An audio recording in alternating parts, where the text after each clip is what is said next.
I love when coaches, consultants, and professional service providers want to do big things in their business. They want to rise to the top and influence their market and the world around them. They want to have a greater impact and make a more lucrative income. Well, if this is you, welcome to Expert in You podcast, the show where I interview other experts and coaches, consultants, so that they can share their success strategies with you. We're going to talk about marketing and how to close more sales, how to get more premium clients, and how to really build your visibility in the market and scale your business like a boss. If this is you, welcome to the show. I want to ask you to subscribe and hit the notification bell right now so you don't miss one episode. Grab your coffee and buckle up because we are ready to give it all to you to help you become the expert and get paid as the expert that you are. Hey everyone, I want to welcome you back to Expert in You podcast, and I'm very excited about my guest today.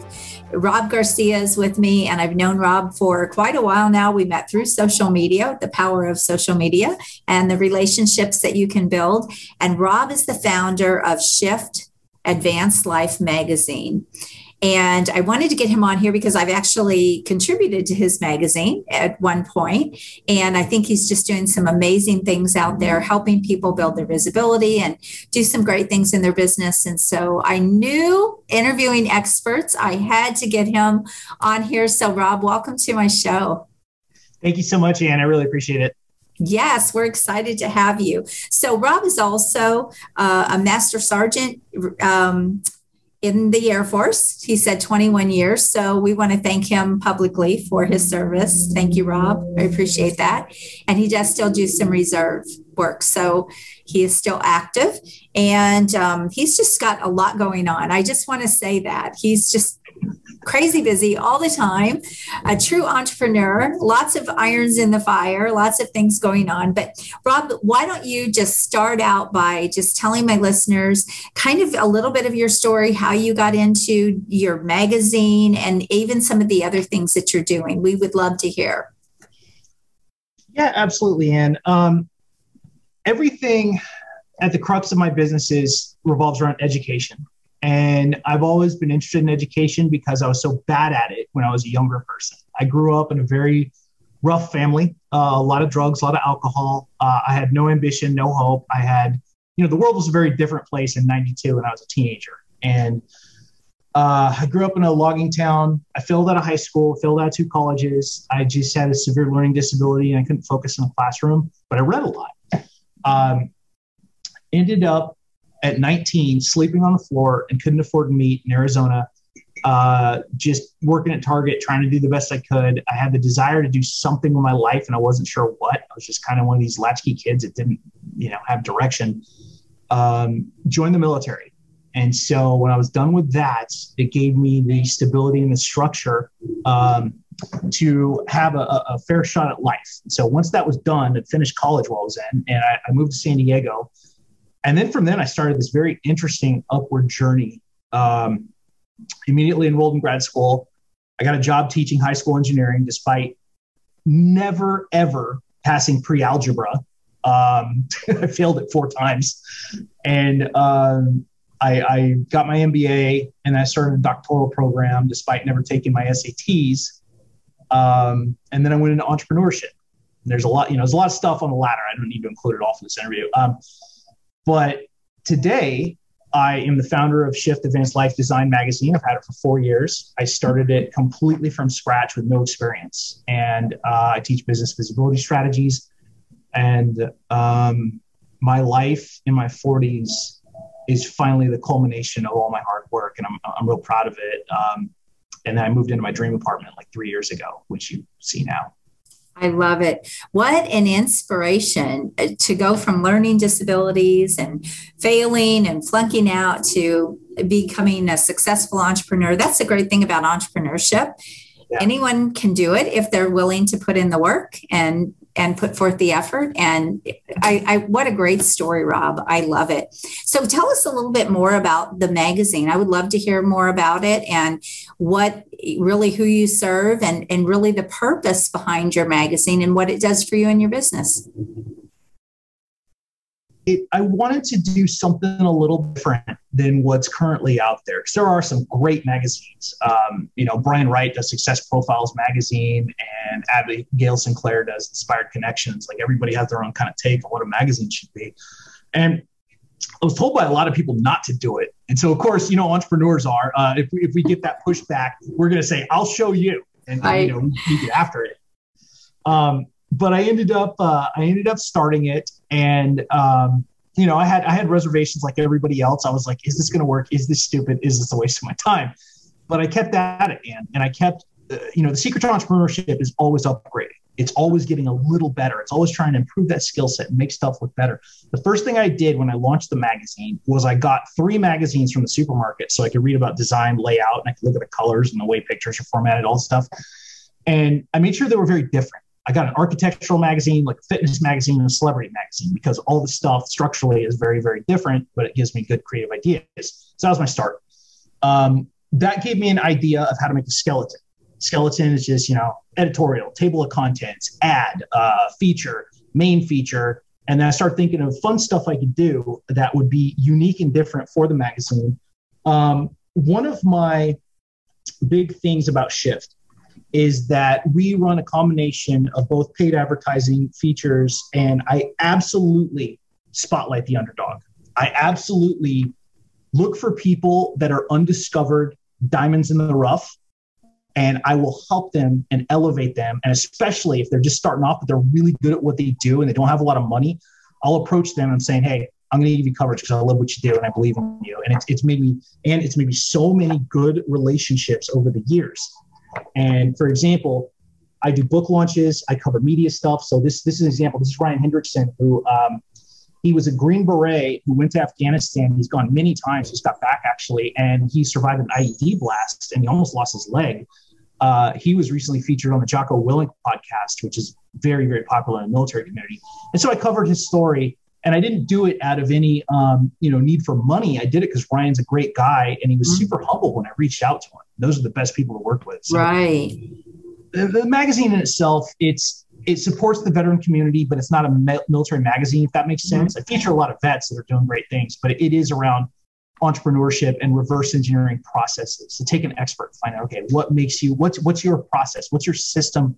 How did you create this result? And I try and ask questions that are a lot more thought-provoking than the standard stuff of like, hey, Richard Branson, what'd you eat for breakfast this morning? Just goofy stuff like that. Mm-hmm. I love it. So when you started the magazine, Rob, what was sort of your intention behind it? Did you always have the idea that you were going to monetize it with sponsors, or were you doing it really to promote yourself and kind of influence? What do you think was sort of your thoughts back then when you started? I monetized for 2 years, and I didn't understand how advertising worked, and I didn't understand how to create value for the sponsors and the advertisers. It took about 2 years before I started to get that process, because what I learned a little too late was that if you take advertising dollars, you have to show some kind of result. You have to show either increased traffic, sales, or opportunities. Right. That's what I'll tell people. If you're selling ad packages, you can't just be the typical magazine where, oh, hey, they get a couple of views to their websites for a month and then it's just gone. And so I created a deal and a process that is much, much better for people to advertise in the magazine. So I will write about them using my social media. I'm going to send them out to my email list. I'm going to create personalized, customized content for them going out to my social media. And then I'm going to tag 10 people that are the most likely to buy from them. And they get sales in my Facebook posts. I had a guy that I covered that has the best coaching software I've ever seen. It should be your next interview, by the way. We'll talk about that. Okay, you can give me his name. 18 warm leads from one Facebook post. Wow. I wrote about him and I personally talked about it. And I use his stuff though too. It's not like he just paid me and whatever. Mm-hmm. But the point is, I have a completely different system for advertisers and sponsors. And also, I send them the Shift Media Guide, which is 5 to 7 other interviews they can get by dropping my name. And so, you buy an ad and pay, a couple $100, and then not only are you in Shift Magazine and your name on the cover and all this different stuff, but I'm promoting you. You're going out to my audience. I might write a LinkedIn article about you. And then you're getting like 3 to 5 more interviews just from dealing with me, which is great. It's like a force multiplier because you don't have to do the work and the yeses are already lined up because people trust me. Love it. And that's one of the things that I teach too. I'm always about leveraging everything about leverage your time, leverage your time. So how can you get to the masses? How can you get the one-to-many, use a one-to-many approach and, building influence, getting seen in a magazine where, people like yourself are promoting, you and all of those things not only help build your visibility, but it helps you do it in a really leveraged way. So you're not out there one person at a time trying to be seen, right? So this is great. So how did you have some really amazing people that grace the cover of your magazine. So let's talk about how Rob gets those people. Of course, everyone wants to be on the cover of a magazine, right? So let's talk about how you actually get those people. And then also, how do you decide, Rob, who are the people that you would like to feature? That's a great question. The first people that I immediately say no to are the ones that reach out to me and demand the cover. And I get that a lot. They can ask for it, which is fine, and I'm going to tell them, I'm going to review their stuff and tell them, it's all in the approach. First of all, it's like anything else, building that rapport. If you're a total stranger, asking for it, I'm probably going to say no.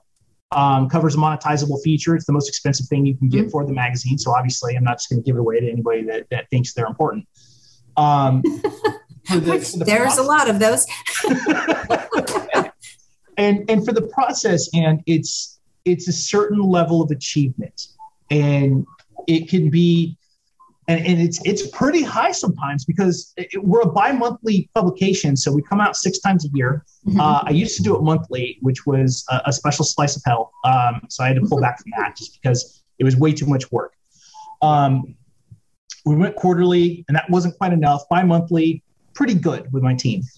So to get back to your question, it has to be a certain level of achievement most times. So I've interviewed Mike Michalowicz, who wrote like 7 New York Times bestselling author books. Everyone knows him. And if you know anything about profitability, you know who he is. Yeah. Pumpkin Plan, Profit First. I have every one of his books. I'm a little bit of a fan. Mike has given me 2 exclusive interviews. Nice. And he shot me a 30-second endorsement video for Shift Magazine, which is on my website. One of the best things that's ever happened.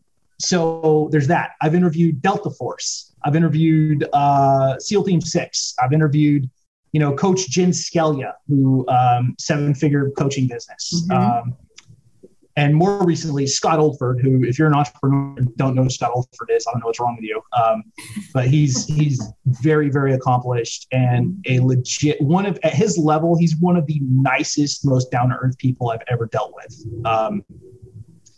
He was very pleasant to work with. He was very, for how busy and how famous he is, he was very good about getting back to me and getting me what I needed. And we gave him a gorgeous cover.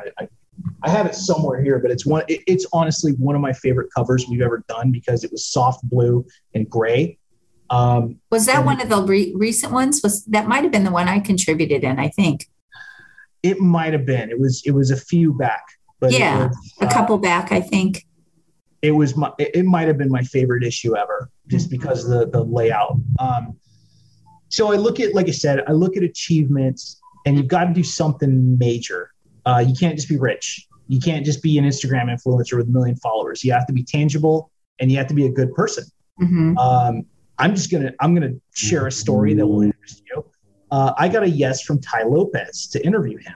And once I looked him up and I started to see some of the stuff he was doing that I didn't like, and I didn't agree with him ethically on several things he's done in this past, I actually pulled back the interview and I never ran it. And it would have been huge for the magazine. It would have gotten me a lot of hits. It would have gotten me a lot more likes, follows, audience members.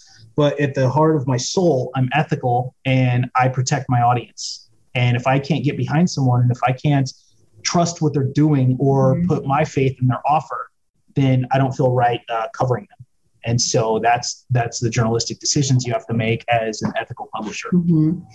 I love that you're saying that, actually, because there is a lot that goes on in the entrepreneurial world, as we know, that isn't always ethical or in integrity. And I like that you're really that you are protecting your magazine. You're also protecting your name, to not align yourself with people that you don't feel are going to serve you in the right way. So I kudos to you, Rob, that you are standing up for that. And that Ty Lopez you're right. He would have been a very, very big influencer to have on your magazine. That would have done a lot. But at the end of the day, you have to live with yourself. You have to look in the mirror. You have to feel good about what you're doing. And so I really like that you didn't do that because it didn't feel right to you. That's very well put in. And it's one of those things I have a hashtag called Warrior Strategist Approved. And what that means is you're good at what you do, you're ethical, you give back to your community, and you are, at the end of the day, you're a trustworthy person. And so if I put that hashtag on somebody, and you are definitely Warrior Strategist Approved, it means that I put my full faith and approval into what you're doing. And so my audience can trust you. I've had times where I've covered somebody, found out that they're a dirtbag, and I pulled back the issue, removed them completely, and then reissued it. Right. And I really look for problematic behavior because we have a profilation of what I call vague wealth coaches. Mm-hmm. And some of them are very big names, and a vague wealth coach is just somebody that, promises with lifestyle marketing with the Lambo and, the 7-figure blueprint and all this stuff. We see the Facebook ads. And so I avoid them like the plague if they don't have a defined skill set and they don't have case studies. Mm-hmm. Interesting. No, I think that's a really powerful thing. And I think that's a good lesson for anyone that's doing anything in this business, and you want to be an influencer, or you want to be seen, you want to be more visible, and you want to really impact. Then being in integrity is such a huge part of that, because I do think you get found out and you end up losing more people along the way than you gain if you're not. So I really like that. And I wish more people would stand up for that, and not play into and become like some of those people that they're taught to be like. So I love that you're doing that. What else would you like to tell us about the magazine? Is it something you would recommend to people, Robin? What would be the purpose? I know people that use magazines as a funnel, to build their email list. I know people that use magazines to get sponsorships. I know there's a lot of different ways that you can utilize a magazine, and I know it's a lot of work. What would be your recommendation for people if they wanted to start something like this? So I always say start a media platform, and it doesn't have to be a magazine. A magazine is one of the most difficult ones you can do, believe it or not, because there's so many elements involved in it. You have to have 3 experts on staff just to push it out if you want a good one. My own team, I have a cover person exclusively dedicated. I have a layout person. I have a reporter, and then I have me. I used to do the entire magazine on my own, and my record's 11 hours from nothing to full magazine published. I never want to do that again, but it helped me to learn the inside out as well. All the stuff. That's not so much. That's a day. That's a day in entrepreneurship. It's the worst day ever, and it's waking up at 3 a.m. and making a lot of coffee and a flurry of emails and anger and profanity. So much for the freedom life, right? Yeah, really, the laptop lifestyle. Yeah. Right. From home. So I always tell people, yes, start a media platform, because here's why. You can cross transact media interviews. And so this is a perfect example. I asked you to write an Ask the Pros, and then now you're interviewing me. And I didn't have to come to you for the interview. You came to me, actually. And I sure did. Yes. And so that's how transactional media works. Mm-hmm. And so you can cover people. They'll come back. They're happy. That's one advantage. You can interview famous people. So if you have a video show, and here's what's interesting, Ed, is that there are more media platforms now than ever. You can have a TV show on Roku. You could have a YouTube channel. You can have a freaking a blog. You can have a magazine. You can have all these different mediums. You can even do Facebook Lives. Yes. You can have all these mediums that are all monetizable as long as your branding's strong and your results are good and you build your audience slowly. And so I always tell people, find the medium that you're comfortable at. Mm-hmm. I like the magazine because I'm kind of a dork and I like writing. I'm very comfortable on video, but I don't feel it's my strongest suit. I'm not like you. I'm not glamorous, right? I'm not like right. well put together. You have a certain look in that conveys trust, and you're very well put together. I'm looking at you and your background right now. It's all very symmetrical. It's all very clean. The colors are thought out. Like, you have a very good branding style, and that's why your photos are so amazing. I'm such a huge fan. Thank you. I'm a little rough around the edges. And so, like I said, I don't just want to do video. I have a YouTube channel, and that's cool. And I'm upgrading to Warrior Strategist TV soon. But I really love writing because I don't have to quite put myself out there so much. And it's far easier for me to write articles. So well, and I just want to say, Rob, you're a great writer. Yes, you're a great copywriter. I love reading your posts and everything that you put out there. It's entertaining.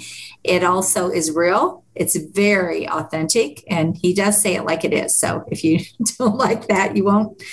But yeah, it's great. You do a good job. So I didn't mean to cut you off there, but I just wanted to interject that.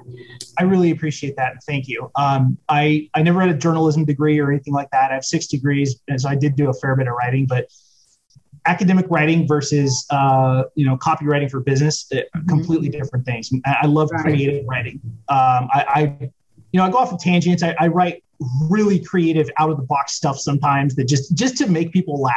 And I'm kind of a goofball. I'm creative. I love Iron Man. That's Stanley up there. But for media platforms, you have to find the one that you're going to love, because you're going to invest a lot of time into it. If it's something you're going to get bored with or treat as a hobby, don't do it, because you don't want to burn out. You want it to be something like the David Johnson show or Dom Fawcett's radio show in Phoenix, where it becomes a movement. You want branded graphics. You want show notes that are beautiful and highly detailed. You want every single episode or magazine or blog post, whatever, to have this look, this appeal, and this level of effort put towards it. I'm going to say it, Ann. 80% of people out there podcasting are treating it like a hobby. And it's not that they don't know what they're doing, but they just never really take the time to upgrade. So with Shift, the first couple of issues were rough because I was doing the covers and I was doing all this stuff. And it didn't start taking off and getting good feedback until I brought in a cover guy who blew my mind and was able to just take it in an artistic fashion that was just stuff I'd never seen before, because, I use Canva. He's got Photoshop and all this other stuff. And so he came out with like these great cover designs. He created the logo, and our covers are a work of art. And it's one of the things I'm the most proud of is that we brought on Rich Hill, an Air Force veteran, and just him and I have been very close. We served together active duty in 2000. And because of his work, he made the issue better. And then a couple years later, I bring in Garrison Fletcher. He's the layout guy, head of Apex Graphic here in San Diego. He does all my layouts. And then I brought in another vet, Tammy Moses, who was doing all the reporting and some of the writing stuff. But the point is, you have to bring in these experts in order to upgrade what you're doing. So, for example, I think the majority of people that are going to watch this or listen are going to be podcasters. So for your podcast, don't just record something every week, throw it out there and hope people watch it. Okay. Think about what you're doing. Have a voice intro, have some kind of musical introduction, have a custom graphic for every guest that lists 3 reasons why someone should pay attention and watch it. Have an irresistible offer. So for example, if I came on and I said, hey, I made $20,000 last November. Here are the 3 things I did to make that happen. That'd be a pretty popular episode, because you've got an amazing result that people want to learn, broken down by somebody that's done it, right? You have to have the enticing value stack in order to lure people and get them in order to view the content. So that's what really podcasters need to do, is to up-level what they're doing. And their graphics need to be really good. You can't make your own graphics unless you're a very high-tier designer. And then the secondary thing is the distro. So if you've put everything in on the front end and what you're making, and you've upgraded and it sounds great, and the edits are done, the next thing is the distribution plan. It is not enough to just put it out on iTunes and Spotify and hope people listen. Right. You have to actively share it. You have to write about it on LinkedIn. You have to have several channels that it goes out to. You have to create original standalone content that alludes to it and leads people to it. And then once that happens, you have to focus on your numbers and you actually have to study your analytics. It's these little things for growth to make something amazing. It almost sounds like a strategy. Oh, it is. It absolutely is. That was a joke because, well, I know one of the things I always tell people is, what is your strategy behind doing it? Just like I said to you, what's the strategy behind you starting a magazine? What was that? But you gave gold there. You just dropped massive value about a podcast, which we weren't even really talking about. But I hope you all take notes, because he just laid it all out for you. But you're right. You have to start with the end in mind. You have to reverse engineer. What is the purpose? What are you trying to accomplish? And then put the pieces together and the steps together into a strategy. So that was great, Rob. Thank you. You dropped a lot of value there. And did you get all the names of all of his expert help for his magazine? Did you all take notes on that? Well, what's interesting, Ann, is that there are parallels between how to promote a magazine with a podcast. Yeah. And so when I'm teaching the income streams, I'm teaching the distro strategies, distro's distribution, it's almost the same thing. And so that's why a lot of it flows very easily. Yeah, no, I love it. This was great. Rob also does a lot of visibility building type of services. So he does things like helps you get featured in the media, press releases, a lot of those things as well. He will also help you map out strategy for visibility. So he is kind of that go-to person. And he said he really takes experts and takes them to the next level. And I said, oh, does that mean I should change the name of my show? And he said, no, because you're working with those people and you're helping them. But yeah, Rob, I actually see that we could possibly have some partnerships here in the future, because this is exactly what people need as I'm helping them elevate their brand and build their business. And I love what you're doing. What are some other things you would like to share before we wrap it up that we maybe haven't covered? The biggest thing for any entrepreneur to be successful, or any business owner, is self-mastery. And what I mean by that is your business is going to run only as well as you run. And since last couple of years, I've really focused on routines, a little bit more spirituality, and not being a raging anger ball. And it has helped me. And I've interviewed a lot of famous people, and believe it or not, Ann, they all have almost the same habits. They journal, they meditate, they use smells like candles and essential oils. They manifest, they make dream boards, they do all this stuff that's really focused on future thought and about setting a vision for themselves. And once I started doing this stuff, it really, really helped to elevate my mindset. Growing up as a poor person and never having a good relationship with money. And to, last November, where I brought in $20,000 and I thought I was going to run around the street screaming. And it all comes from working on yourself. So that would be one of the biggest things for people, is to really look at how they view things and to ask questions and ask other people how they're perceived. That is such great advice, because, and I've been an entrepreneur for 30 years, I guess, built 6 businesses. And, I look at people today and they have more available to them than I ever had all of those years building businesses. And so to me, there's almost no reason why somebody cannot make it today unless they are just not putting in the work, not taking care of themselves. Obviously, you've got to take great care of your health when you're in this type of industry, because, we work 100 hours for ourselves, so we don't have to work 40 for someone else, right? And so there's a lot that goes into entrepreneurship. And so you have given gold there, that you have to take care of yourself. But one of the things that you said that is something that I talk about a lot too is, what is your vision? Because I can't tell you the coaches, the consultants, the professional service providers that come to me and I say, what would you like your business to do? How much would you like to make? What is your vision for your business? They have no idea at all. And to me, that is like saying, I'm just going to start a hobby.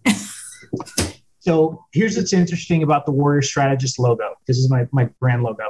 And what you see is chess pieces and crossed rifles. And this actually symbolizes planning and execution. And you hit on something very important, because you have to have a clear objective. This is more the military stuff. You have to have a clear objective when you set out in business. And so I always tell people, plan for 1 day, execute for 5, take 1 day off. And so Sunday or Monday, you'll see me at a coffee shop for an hour or two with graph paper and a bunch of the craziest looking pens you've ever seen. just writing out who I need to talk to. What's my income goal for the week? What do I sell? What's going well? What's not going well? What media interviews do I have? Like, I'm mapping out everything so it's very clear. Social media posts, ideas, all this stuff. Because, Ann, the problem with most people today in business entrepreneurship is that they wake up and they just hope good things will happen. And that's not enough. They fly by the seat of their pants, I like to say. Doesn't work well. No, I actually love that. And actually, you hit on something else too that I want to bring up. It's not enough just to have the vision. Right. And it's not enough just to have the plan. You have to execute the plan, or it's not going to go anywhere. And you're absolutely right. It's kind of like, if I build it, they will come. No, they will not. You have to go out and invite them, right? And get them in. So all these things are things I think that do hang people up, but you have given really a roadmap there for exactly what it takes to be successful in entrepreneurship. You have to understand the ratio, Ann, as well, because too much execution is bad because you become Captain Kirk and you just start jumping into action before you think about it. But too much planning is bad because then you never actually never take action. Right. Yeah. So you have to understand the balance. Yes. Yes. I actually like what you said. You said 1 day to plan. Is that what you said? 1 day to plan, 5 days to execute, and 1 day off. I think that's a really smart way to kind of map it out there in a very simplistic way. 151 is what I call it. What is it? 151? 151. Yeah. I love that. No, that's great. Wow, Rob, you have dropped a lot of value here. I do hope everyone takes notes on this episode, because you've given so much, from how to run a magazine and the names of all of your experts that people can now go and hire. And don't steal my cover guy. That's right. No more Canva. No, I love it. This has been fun. And you're just doing such great things out there. And I also love your heart. One of the things that really drew me to you to, pay attention to what you were doing and see everything that you have going on, is because I saw your heart. And I always have a heart for veterans anyway. And I always have a heart for people that serve this country. So again, thank you for that. But I loved how real you were. I loved your heart. I saw so many times that you were promoting other people's, you were promoting veteran things. You were promoting other people's products. You were doing a lot of shout outs to people. I know you have done it to me multiple times, and I never ask for it. And it's so your nature that it's really hard for people to not be drawn to you. So everything that you're doing is just amazing. And you definitely are a person of integrity, but you're also very authentic. And you kind of said, oh, I'm a little rough around the edges, but I think that is not a bad thing. That's not a bad thing, because, we're all different people and we all draw different people to us. And so I love that. I love everything about what you're doing, Rob. And I also like your name, the Warrior Strategist. That kind of says it all. Coming from you, that's a tremendous compliment. And one of the reasons I turn to you is because of your energy. You always put out good energy. You're always very positive. You speak about people in a very glowing way. And those are the people I want to attract. Just like Mark Moeni. I think Mark Moeni is the reason that I kind of found you. He sent me, I did a birthday offer, and he sent me a video doing a training because I asked him for the birthday offer. That's a testament to how Mark works. And just, if you keep putting out this energy in, you'll attract the right people. That's the bottom line. That's what I try and do, is just be a good person. I want to be the person you'd have a beer with in your living room. Like that's my goal at the end of the day. Just, this guy's kind of interesting. That's great. No, that's great. So, Rob, thank you so much for being here. How can people get a hold of you? And we will put all of your links and everything with the show notes, but how can people reach you? Okay. So if you want to book a free call, you can sign up at yournextlevelofsuccess.com, which is my primary website. You can check out the magazine at shiftlifedesign.com, or you can just find me on Facebook, Rob the Warrior Strategist. He's on Facebook. He's all over Facebook. So It's a good thing. This has been fun. All right. So I just want to thank all of you so much for being here. I hope you took notes. Rob dropped a lot of value on this episode, and he gave so much great information. And we're here to help you really build your business, scale your business, and make a bigger impact in the world, but also make a bigger income, because we want to keep you around, right? So Rob, thanks so much for being here. Thank you, Ann. I had a great time. Thanks. Until next time, everyone, have an amazing week. Go rock your business, and God bless you all. Bye-bye. If you've enjoyed this episode, I want to invite you to go check out a free training that I have at expertinu.us. It is a training that I have on how you can get ultra premium dream clients, scale your business, get more freedom, and really simplify your business and multiply your money. So go check that out. And again, that is expertinu.us. I want to thank you for being here with me this week. I hope you found massive value. Please always leave a comment, feedback, or a question. We check them all. And I want you to go rock your business, and make sure you join us again next week. God bless you. Have an amazing day. Bye-bye.